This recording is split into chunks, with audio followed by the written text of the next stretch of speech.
अस्सलामुअलैकुम and welcome to JK civil services. मैं हूँ राफिया जान एंड आज हम लेक्चर स्टार्ट करने जा रहे हैं। वो है मेंस्ट्रुअल साइकिल, जिसको हम दूसरा नाम क्या बोलते हैं, मेंस्ट्रुएशन। मेंस्ट्रुअल साइकिल या मेंस्ट्रुएशन। मेंस्ट्रुअल साइकिल क्या है? इसमें रिकरेंट चेंजेस आती हैं एक मदर के या एक वुमन के यूट्रस में, उसके सेक्स ऑर्गन्स में, चाहे वजाइना है, फैलोपियन ट्यूबस है या यूट्रस है, तो इन ऑर्गन्स में क्या चेंजेस आती है एवरी मंथ। मेंस्ट्रुअल साइकिल एक ऐसा साइकिल है जिसमें एवरी मंथ एक वुमन के रिप्रोडक्टिव ऑर्गन्स में, उसके यूट्रस में चेंजेस आती है। बिटवीन कब? चाइल्ड बियरिंग पीरियड में। चाइल्ड बियरिंग पीरियड क्या है? वो एक ऐसा पीरियड होता है जिसमें एक वुमन कैपेबल होती है कि वो एक बच्चे को जन्म दे सके, उसको हम बोलते हैं चाइल्ड बियरिंग पीरियड। कब से लेकर कब तक? From between menarche to menopause. Menstrual cycle, इसमें बहुत सारी चेंजेस आती है रेगुलरली एक फीमेल में एवरी मंथ हम यहाँ पे बोलते हैं 26 to 30 डेज।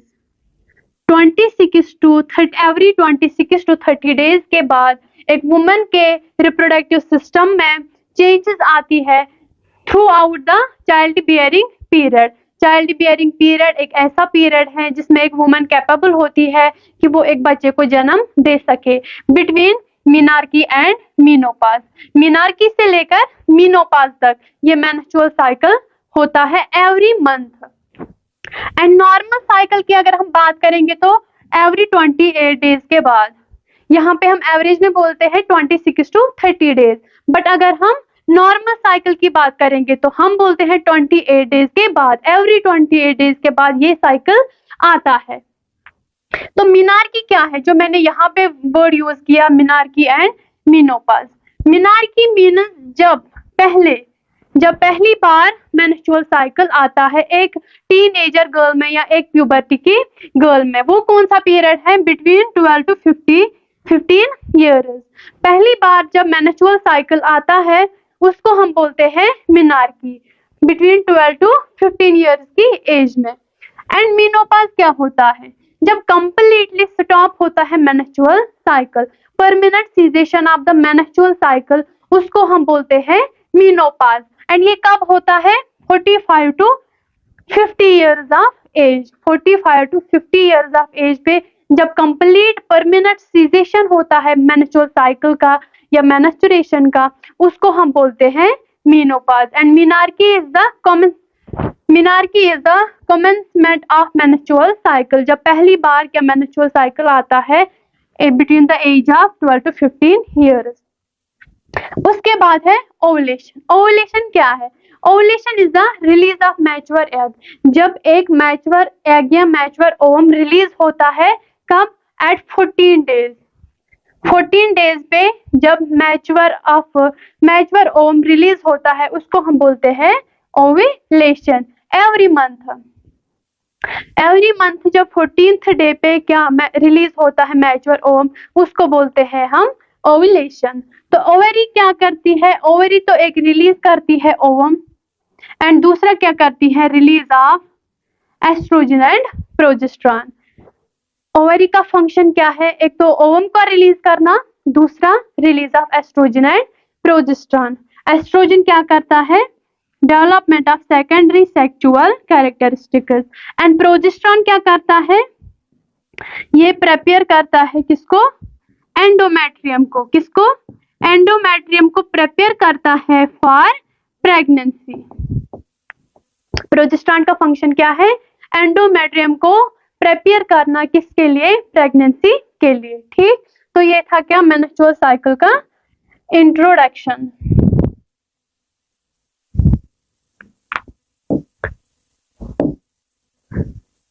जो हाइपोथैलेमस है, जो मतलब हार्मोन मेंस्ट्रुअल साइकिल के मतलब दौरान रिलीज होते हैं, वो कहाँ से रिलीज होते हैं, कैसे रिलीज होते हैं, वो हम यहाँ पे देखेंगे। जो हाइपोथैलेमस है वो सेक्रेट करता है एक हार्मोन जिसको हम बोलते हैं गोनेडोट्रोपिन रिलीजिंग हार्मोन। क्या बोलते हैं? Gonadotropin releasing hormone. ये कौन सेक्रेट करता है? हाइपोथैलेमस।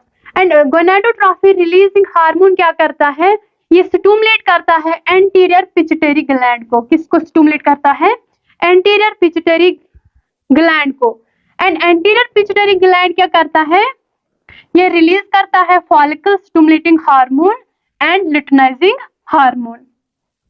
हाइपोथैलेमस सेक्रेट करता है गोनाडोट्रॉफी रिलीजिंग हार्मोन एंड वो स्टिमुलेट करता है किसको, एंटीरियर पिट्यूटरी ग्लैंड को।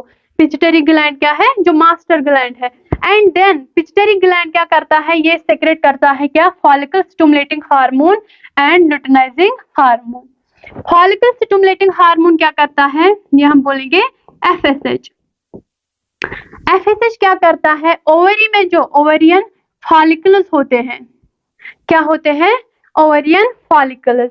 वो ओवरियन फॉलिकल्स क्या करते हैं, एस्ट्रोजन को रिलीज करते हैं bye the influence of follicle stimulating hormone. Follicle stimulating hormone की वजह से ओवरी में जो ओवरियन फॉलिकल प्रेजेंट होते हैं वो क्या सेक्रेट करते हैं, एस्ट्रोजन। किसकी वजह से, फॉलिकल स्टिमुलेटिंग हार्मोन की वजह से। एंड जो लुटेनाइजिंग हार्मोन होता है वो क्या करता है, लुटेनाइजिंग हार्मोन क्या करता है, जो यहाँ पे ग्राफिन फॉलिकल्स होते हैं या ओवरियन फॉलिकल्स होते हैं, ठीक, ग्राफिन फॉलिकल है या ओवरियन फॉलिकल हम कहेंगे। जब यहाँ पे ओवुलेशन होती है, ओवम रिलीज होता है, देन जो ये स्ट्रक्चर होता है, जो ग्राफिन फॉलिकल होता है, वही कन्वर्ट होता है फिर किसमें, कॉर्पस ल्यूटियम में। तो जो ये लुटेनाइजिंग हार्मोन होता है, जब इसको कॉर्पस ल्यूटियम बनता है तो ये क्या करता है, कॉर्पस ल्यूटियम वो सेक्रेट करता है प्रोजेस्टेरॉन। क्या करता है, सेक्रेट प्रोजेस्टेरॉन। किसकी वजह से, लुटेनाइजिंग हार्मोन की वजह से, under the influence of luteinizing hormone, ठीक। हाइपोथैलेमस क्या करता है, सेक्रेट करता है गोनाडोट्रॉफी रिलीजिंग हार्मोन, जो हमारे गोनाड्स में फिर जो मतलब ओवरी है, एक ओवरी एक गोनाड है जो फिर उसमें हार्मोन्स रिलीज करता है। गोनाडोट्रॉफिन स्टिमुलेट करता है एंटीरियर पिट्यूटरी को एंड एंटीरियर पिट्यूटरी रिलीज करता है follicle stimulating hormone and luteinizing hormone. Follicle stimulating हार्मोन फिर एस्ट्रोजन रिलीज करता है ओवरियन फॉलिकल से एंड लुटेनाइजिंग हार्मोन क्या करता है, कॉर्पस ल्यूटियम से क्या करता है, प्रोजेस्टेरॉन को सेक्रेट करता है।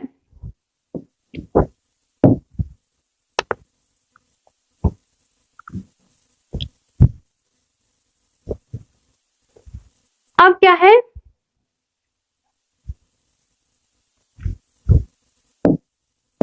अब है phases of menstrual cycle. Menstrual cycle में कितने फेजेस है, कौन कौन सा फेज है मेंस्ट्रुअल साइकिल में। अगर हम यूट्रस की बात करेंगे तो इसमें 3 फेजेस आते हैं। यूट्रस में कितने फेजेस आते हैं, 3 phases. First is menstrual phase, second is proliferative phase and third is secretary phase. तो 3 फेजेस हैं जो यूट्रस में आते हैं ड्यूरिंग मेंस्ट्रुअल साइकिल। एंड अगर हम ओवरी की बात करेंगे, ओवरीज में भी 2 फेजेस आते हैं। कौन कौन सा, follicular phase and luteal phase. Uterus में 3 फेजेस आते हैं, menstrual phase, proliferative phase and secretary phase. जो मेंस्ट्रुअल फेज होता है वो कितने देर तक होता है, 4 डेज तक। कितने डेज तक, 4 days. And proliferative phase 10 days तक, सेक्रेटरी फेज होता है 14 डेज तक। इसी तरह ओवरीज में 2 फेजेस होते हैं, एक तो होता है फॉलिक्यूलर फेज एंड सेकंड होता है ल्यूटियल फेज। फॉलिक्यूलर फेज कब स्टार्ट होता है, मेंस्ट्रुअल साइकिल के बाद। 4 डेज तक मेंस्ट्रुअल साइकिल होता है एंड 5th डे से स्टार्ट होता है ये ओवरीज में फॉलिक्यूलर फेज। कब तक, ओवुलेशन तक। जब तक ओवुलेशन नहीं होती है तब तक कौन फेज चलता है, फॉलिक्यूलर फेज। ओवुलेशन के बाद जब 40 डेज से ओवुलेशन होती है उसके बाद यहाँ पे फिर सेक्रेटरी फेज स्टार्ट होता है एंड यहाँ पे फिर क्या होता है, ल्यूटियल फेज स्टार्ट होता है। कहां से कहां तक, from 15th day up to the 28th day, ठीक। तो यहाँ पे मैंने एक मतलब ओवरव्यू बनाया है जिसमें आपको आइडिया लग सकता है कैसे मेंस्ट्रुअल साइकिल कंप्लीट होता है एक फीमेल में। तो ये है 1st से लेकर 5th डे तक, मतलब फर्स्ट 4 डेज। फर्स्ट 4 डेज में क्या होता है, मेंस्ट्रुअल फ्लो होता है, ब्लड फ्लो होता है, ठीक। ये होते हैं पहले 4 डेज में। उसके बाद है 5th to 14th डे में प्रोलिफरेटिव फेज। देन आता है 14th या 15 to 28th डे तक कौन सा फेज होता है? Secretary phase. ये है फर्स्ट, सेकंड, थर्ड। तो यहाँ पे जब मेंस्ट्रुअल ब्लड फ्लो होता है, यहाँ पे जब मेंस्ट्रुअल ब्लड फ्लो होता है, ये मतलब यूट्रस में होता है, ये वाला कहाँ पे होता है? ओवरी में, ओवरी में। एंड ये फेज कहाँ पे चलता है? यूट्रस में। एंड ये जो है ये एंडोमेट्रियम है। क्या है? एंडोमेट्रियम। जब ब्लड फ्लो होता है तो एंडोमेट्रियम में क्या होता है? ये फंक्शनल लेयर है। कौन सा लेयर है? Functional layer. This is functional layer. And जो ये वाला है ये बेसल लेयर ऑफ एंडोमेट्रियम है। क्या है? Basal layer of endometrium. मैंने प्रीवियस लेक्चर में भी बोला, जब हमने फीमेल रिप्रोडक्टिव सिस्टम को डिस्कस किया था, वहां पे भी मैंने बोला जो एंडोमेट्रियम है उसके दो लेयर्स होते हैं, एक तो बेसल लेयर होता है, दूसरा होता है फंक्शनल लेयर। बेसल लेयर जो है वो परमानेंट लेयर है एंडोमेट्रियम का। क्या है? Permanent layer of endometrium. But जो फंक्शनल लेयर है वो शट ऑफ होता है। अगर मतलब प्रेगनेंसी नहीं हो गई तो वो क्या होता है? शट ऑफ होता है। एंड देन बेसल लेयर फिर से उसको रिजनरेट करता है। तो यहाँ पे जो फर्स्ट 4 डेज होते हैं मेंस्ट्रुअल फ्लो के, तो जो ये फंक्शनल लेयर होता है ये डिक्रीज होता है, ये शट ऑफ होना स्टार्ट होता है फर्स्ट 4 डेज में। ठीक, उसके बाद क्या होता है? 5th डे स्टार्ट होता है। कौन सा डे होता है start? 5th day. 5th day पे क्या होता है? यहाँ पॉलिफरेटिव फेज स्टार्ट होता है। एंड ओवरी में क्या होता है? Follicular phase. यहाँ प्रोलिफरेटिव फेज स्टार्ट होता है एंड ओवरी में फॉलिकुलर फेज स्टार्ट होता है। तो ओवरी में क्या होता है? जो ओवरियन फॉलिकुलस होते हैं या हम उनको ग्राफियन फॉलिकुलस बोलते हैं, वो मतलब डेवलपमेंट या ग्रो होना स्टार्ट करते हैं। कैसे? जब वो ग्रो होना स्टार्ट करते हैं तो वहां पे क्या होता है? जो ओवरियन फॉलिकल होता है, जो ओवरियन फॉलिकल होता है उसका जो आउटर लेयर होता है, या हम बोलेंगे ग्राफियन फॉलिकल, उसका जो आउटर लेयर होता है उसमें थीका सेल्स प्रेजेंट होती है। क्या होती है? थीका सेल्स प्रेजेंट होती है। एंड वो थीका सेल्स क्या करती है? बाय द इन्फ्लुएंस ऑफ, यहाँ पे क्या है? Follicle stimulating hormone. ये वाला है फॉलिकल स्टिमुलेटिंग हार्मोन। एंड ये वाला है यहाँ पे एस्ट्रोजन। तो फॉलिकल स्टिमुलेटिंग हार्मोन के इन्फ्लुएंस की वजह से क्या होता है? जो थीका सेल्स ऑफ ग्राफियन फॉलिकुलस होते हैं वो एस्ट्रोजन रिलीज करते हैं, वो एस्ट्रोजन को रिलीज करते हैं। तो जितना यहाँ पे जो फॉलिकल्स हैं जितना वो मतलब जितना फॉलिकल स्टिमुलेटिंग हार्मोन इन्फ्लुएंस करेगा उतना यहाँ पे एस्ट्रोजन रिलीज होगा। एंड उतनी एस्ट्रोजन की लेवल इंक्रीज होती जाएगी, उतनी एस्ट्रोजन की लेवल इंक्रीज होती जाएगी। एंड जो ग्राफियन फॉलिकल्स होते हैं, एक ग्राफियन फॉलिकल होता है जो ओवर ग्रोथ करता है। क्या करता है? ओवर ग्रोथ, जिसको हम बोलते हैं डोमिनेंट फॉलिकल, जिसको हम बोलते हैं डोमिनेंट फॉलिकल। एंड जब एस्ट्रोजन की लेवल इंक्रीज यहाँ पे होती है, ये सप्रेस करता है किसको? फॉलिकल स्टिमुलेटिंग हार्मोन को। किसको सप्रेस करता है? फॉलिकल स्टिमुलेटिंग हार्मोन को। एंड देन क्या होता है? सडन राइज होता है in luteinizing hormone. Sudden rise in होता है ल्यूटिनाइजिंग हार्मोन। ये है ल्यूटिनाइजिंग हार्मोन। जब ल्यूटिनाइजिंग हार्मोन की सेक्रेशन ज्यादा होती है तो 14th डे पे क्या होता है? जब ये मतलब पीक पे पहुंचता है तो वहां पे हम इसको बोलते हैं luteinizing hormone surge.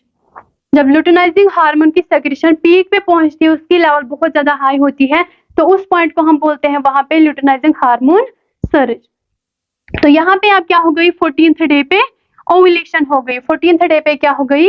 Ovulation. Then जो ये ग्राफियन फॉलिकल होता है, क्या होता है? ग्राफियन फॉलिकल, यहाँ से ओवम रिलीज हो गया। देन यही ग्राफियन फॉलिकल किस में कन्वर्ट होता है? किस में कन्वर्ट होता है? एक येलो स्ट्रक्चर में। किस में कन्वर्ट होता है? एक येलो स्ट्रक्चर में, जिसको हम बोलते हैं कार्पस ल्यूटियम। जिसको हम क्या बोलते हैं? Corpus luteum. एंड जैसे कार्पस ल्यूटियम बन गया तो वहां पे ये क्या स्टार्ट करता है?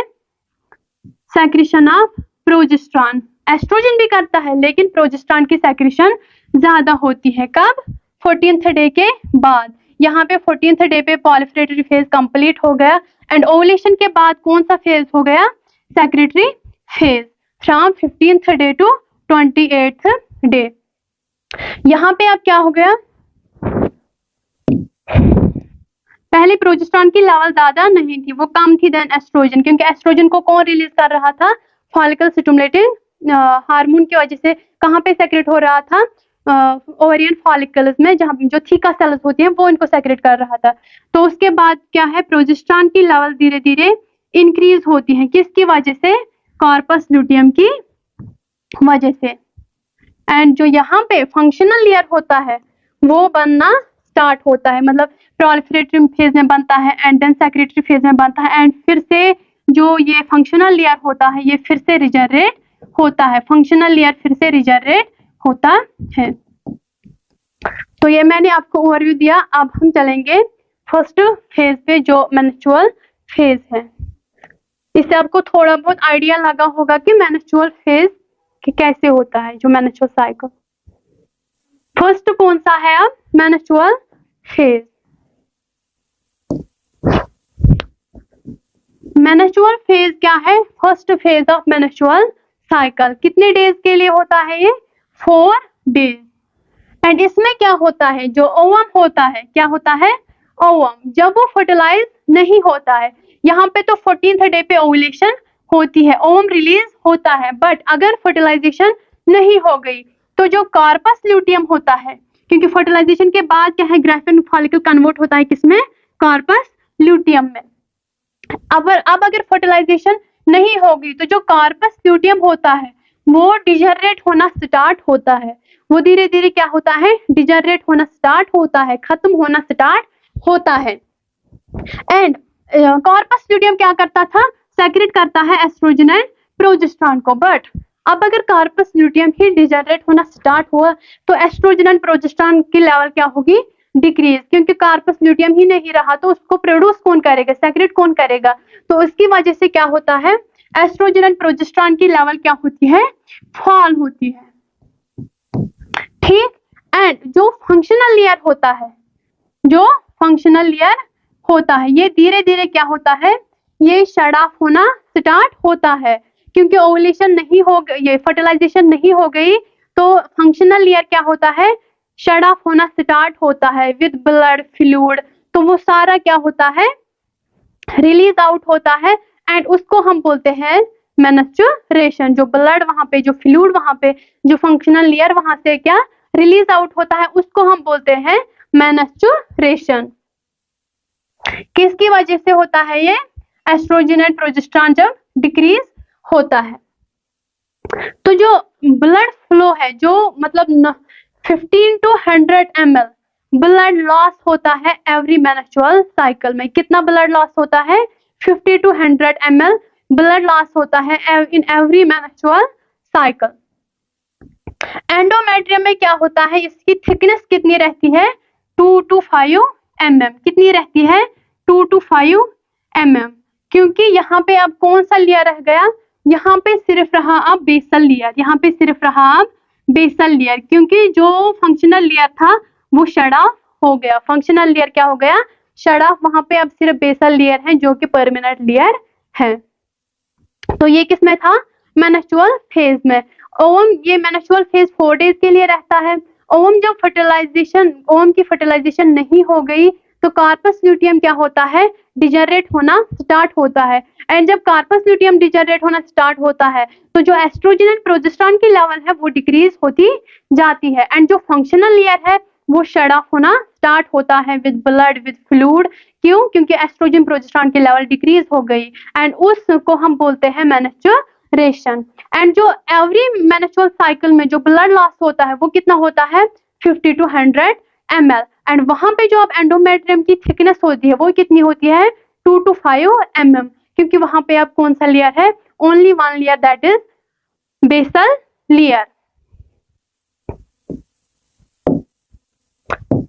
अब नेक्स्ट कौन सा लेयर है, सॉरी कौन सा फेज है, प्रोलिफरेटिव फेज। कौन सा फेज है, प्रोलिफरेटिव फेज।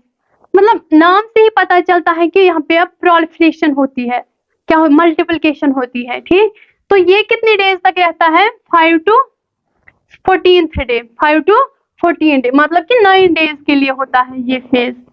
कितने डेज के लिए, 9 या 10 डेज। कितने डेज के लिए होता है proliferative phase, 10 days, from 5th to 14th day, ठीक। इसमें क्या होता है, ये कहां से कहां तक स्टार्ट होता है, फ्रॉम एंड ऑफ द मेनस्ट्रुएशन, जब मेनस्ट्रुएशन का फेज एंड हो गया वहां से स्टार्ट होता है proliferative phase two the ovulation, ovulation तक। जब मेनस्ट्रुअल फेज एंड हो गया वहां से स्टार्ट होता है कौन सा फेज, प्रोलिफरेटिव फेज, कहां तक, ओवुलेशन तक, ठीक। एंड ये जो प्रोलिफरेटिव फेज है इसकी जो लेंथ है वो वेरी करती है, मतलब ये जो फेज है, ये जो पीरियड है प्रोलिफरेटिव फेज का, इसकी लेंथ वेरी करती है। अब क्या होता है, अंडर द इन्फ्लुएंस, क्योंकि मैंने बोला जब प्रोलिफरेटिव फेज होता है वहीं से फ्रॉम 5th डे पे क्या होता है, फॉलिकल स्टिमुलेटिंग हार्मोन रिलीज होता है, ठीक। वहां से फॉलिकुलर फेज स्टार्ट होता है, कौन सा फेज, ओवरी में कौन सा फेज स्टार्ट होता है, फॉलिकुलर फेज। अब यहाँ पे फॉलिकुलर फेज हो गया, स्टार्ट हो गया, तो ओवरी में मतलब 20 ओवरियन फॉलिकुलस होते हैं जो ग्रो करना स्टार्ट करते हैं। कितने फॉलिकुलस, 20 फॉलिकुलस होते हैं जो ग्रो करना स्टार्ट करते हैं। एंड उन्हीं जो ओवरियन फॉलिकुलस होते हैं bye the influence of follicle stimulating hormone, वो क्या करते हैं, एस्ट्रोजन को रिलीज करते हैं from theca sales of Graafian follicle और ओवरियन फॉलिकल, ठीक। किसकी इन्फ्लुएंस की वजह से, फॉलिकल स्टिमुलेटिंग हार्मोन की इन्फ्लुएंस की वजह से। तो यहाँ पर कितने होते हैं, लगभग 20 ओवरियन फॉलिकल्स होते हैं। अब उन 20 ओवरियन फॉलिकल्स से क्या होता है, ओनली 1 ओवरियन फॉलिकल जो ओवर ग्रोथ करता है from 6th day, 6th day पे क्या होता है, ओनली 1 ओवरियन फॉलिकल होता है जो ओवर ग्रोथ करता है, एंड उसको हम बोलते हैं डोमिनेंट फॉलिकल। क्या बोलते हैं हम उसको, डोमिनेंट फॉलिकल। 6th डे पे ओनली 1 फॉलिकल ओवर ग्रोथ करता है जिसको हम बोलते हैं क्या, डोमिनेंट फॉलिकल। एंड यही डोमिनेंट फॉलिकल फिर क्या करता है, ये मैच्योर होके क्या बनता है, ओवम, इसी को हम बोलते हैं मैच्योर, यही बन जाता है मैच्योर ओवम, ठीक। एंड जो बाकी फॉलिकल्स होते हैं, क्योंकि 20s मतलब थे जो ग्रो करना स्टार्ट किए थे, बट उनमें क्या होता है, एक ही ओवर ग्रोथ करता है और उसको बोलते हैं हम डोमिनेंट फॉलिकल। जो बाकी होते हैं उनकी एट्रोफी होती है, मतलब उनका जो साइज होता है वो श्रिंक होता है, ठीक। यही वाला फिर ग्रो करता है। एंड देन क्या होता है, जो एस्ट्रोजन होता है वो प्रोलिफरेट करता है, वो फंक्शनल लेयर को बनाना स्टार्ट करता है। किसको बनाना स्टार्ट करता है, इस लेयर को, फंक्शनल लेयर को, क्योंकि यहां से स्टार्ट हुआ था फिर प्रोलिफरेटिव फेज। अब क्या है, एस्ट्रोजन फंक्शनल लेयर को बनाना स्टार्ट किया।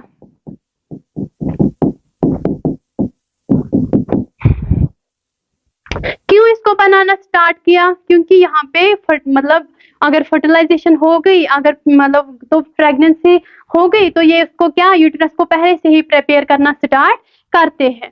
तो यहाँ पे क्या बनाना स्टार्ट किया, फंक्शनल लेयर। अब फंक्शनल लेयर की का जो डायमीटर है वो कितना रहा, हम पहले एंडोमेट्रियम का कितना था मेंस्ट्रुअल साइकिल में, 2 to 4 mm, sorry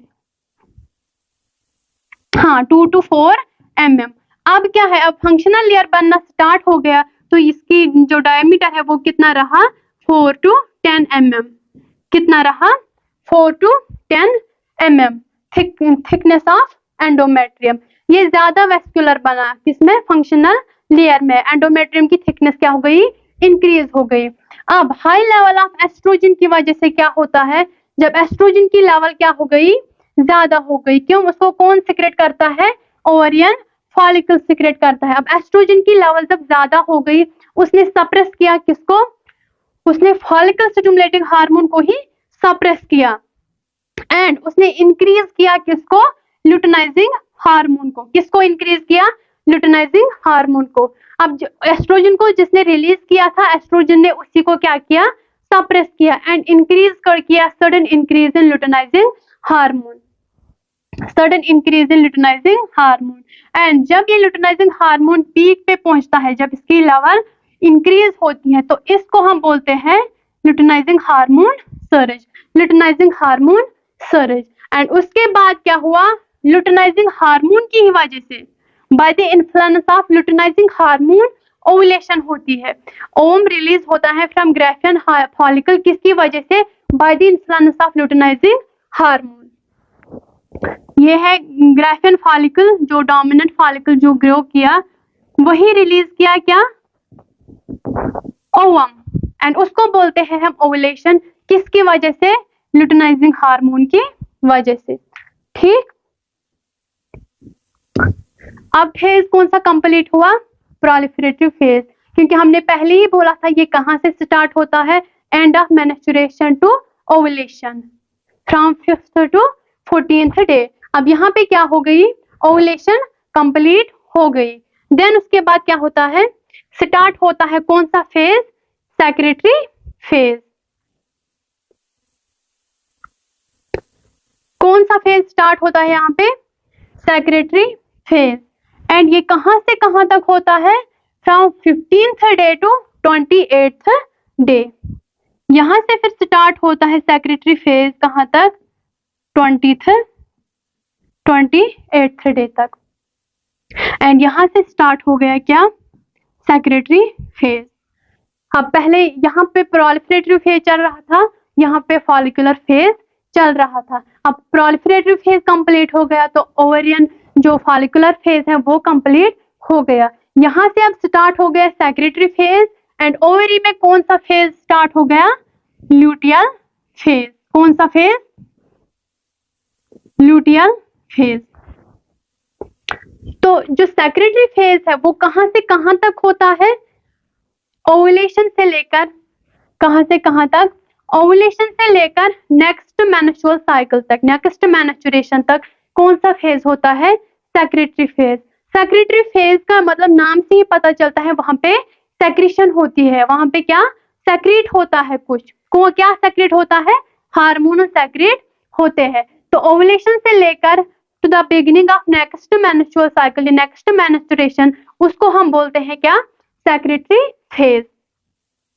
and length जो होती है सेक्रेटरी फेज की वो कांस्टेंट रहती है, वो चेंज नहीं होती है, वो वेरी नहीं करती है। जैसे मैंने बोला था प्रोलिफरेटिव फेज में क्या होता है, उसकी जो लेंथ होती है वो वेरी करती है, वो मतलब किसी में अगर ये 10 डेज, किसी में 9 डेज हो सकता है, किसी में 8 डेज, तो वो वेरी कर सकता है। बट जो सेक्रेटरी फेज है वो कांस्टेंट रहता है, दैट इज 14 डेज। कितना होता है, 14 डेज के लिए होता है कौन सा phase, secretory phase, from 15th day to 28th day. उसके बाद क्या होता है, जो ग्राफियन फॉलिकल था, ओवुलेशन के बाद ग्राफियन फॉलिकल क्या होता है, वो कन्वर्ट होता है किसमें, एक येलोइश स्ट्रक्चर में, किसमें, येलोविश स्ट्रक्चर में कन्वर्ट होता है, कौन, ग्राफियन फॉलिकल। इसी येलोविश स्ट्रक्चर को हम क्या बोलते हैं, कॉर्पस ल्यूटियम। क्या बोलते हैं, कॉर्पस ल्यूटियम। ये कैसे बनता है, due to the influence of luteinizing hormone, due to the influence of luteinizing hormone.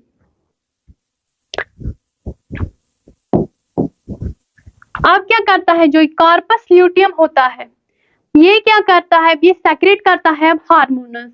कौन से हार्मोन्स, एस्ट्रोजन करता है, progesterone and inhibin. Estrogen, progesterone and inhibin, इनको कौन सेक्रेट करता है, अब ल्यूटियल फेज में कॉर्पस ल्यूटियम। एस्ट्रोजन क्या करता है, मैंने पहले ही बोला आपको, एस्ट्रोजन करता है development of the secondary sexual characteristics. And progesterone क्या करता है, ये एंडोमेट्रियम को प्रिपेयर करता है फॉर प्रेगनेंसी।